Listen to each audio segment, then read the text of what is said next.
Back here on MLB Now, The Saint of Second Chances comes out soon on Netflix, September 19th. I can read it right there. It's on Mike Veeck, son of Hall of Famer Bill Veeck, beloved baseball owner, also a former longtime president of the Gold Clan Group.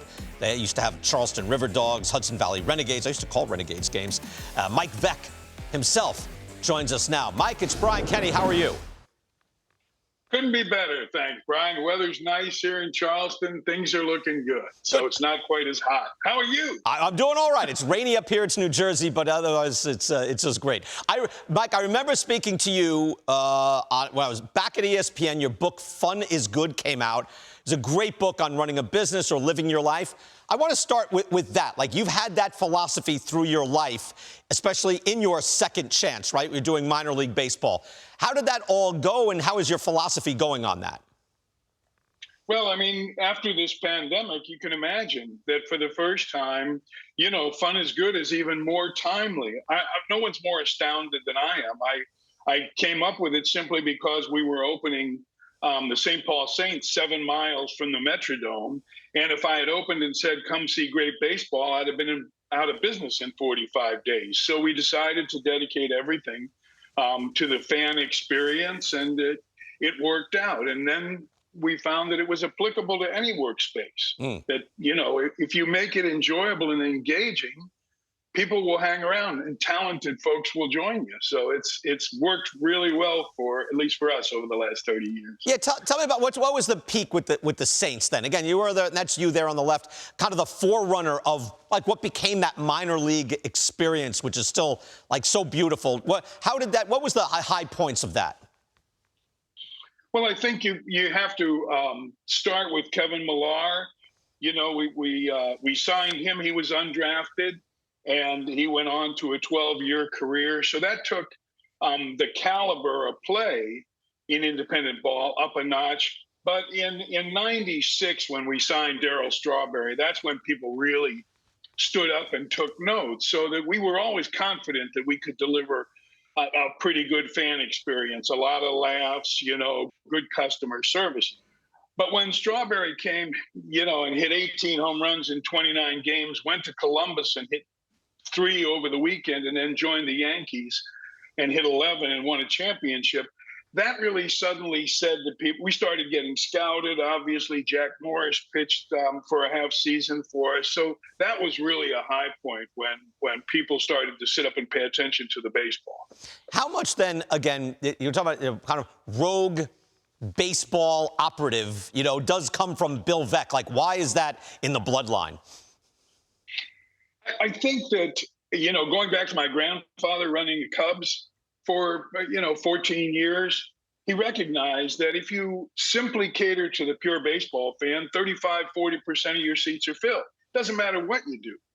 But that number leaves 60% of the people to be exposed to this great game. And Dad was nothing if not pragmatic. And he recognized that you need to attract constantly new fans. And that was the philosophy that we kind of grew up with, that he grew up with his father, and that my son has grown up with us. How much does that apply now? I mean, I'm just wondering, like, as far as capturing new fans, there's an initiative with Major League Baseball. We got to get kids playing baseball again. How much do you think that applies in the modern age? I think it applies a tremendous amount. And I'll tell you why. Bill Murray's one of our partners. If you, as you know from firsthand experience, if you go to a Renegades game or you go to a Charleston River Dogs game or a Saints game, Bill Murray will sign an autograph. Those people go to movies. So they frequent his ballpark and they go to see his movies. It's more difficult to get a signature from a shortstop in Yankee Stadium than it is to get Bill Murray's autograph. And we have to flip that around. We have to make our heroes accessible for the youngsters, who want to reach out and touch and talk to them. And that's what the game needs, in my opinion, more than anything right now, is accessibility. Interesting. All right. To go back and get back to the documentary, I know it's old ground. I think people know about it by now, but I'm actually, Mike, watching the Bee Gees documentary.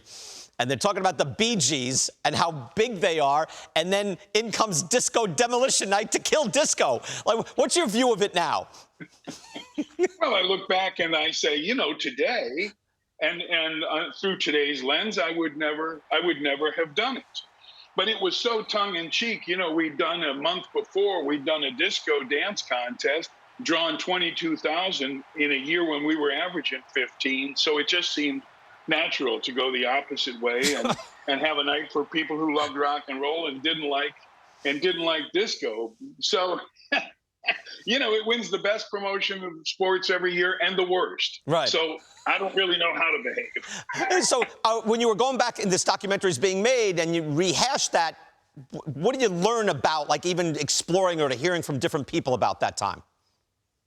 Well, you suddenly realize that you are a person of your time. And at 28, I'd already kind of lost track of a younger demographic that was saying, we really don't like disco, and they took it seriously. And as I look back now and answer charges that it was homophobic or that it was racist, I understand how people feel through today's lens. But I can assure you, since it was my idea, I never envisioned anything like that. And I also didn't envision 100,000 people showing up on 35th and then Shields. Yeah, right. Different times, clearly. It's amazing even to look back. I didn't expect to come up as I'm watching the Bee Gees and then suddenly see, oh, man, it's disco. Now I'm talking to you. And I'm like, Disco Demolition Night again. So on your journey back, give us something in the documentary, your family coming back. You weren't really banned, but how difficult was it getting back involved and getting to where you wanted to be?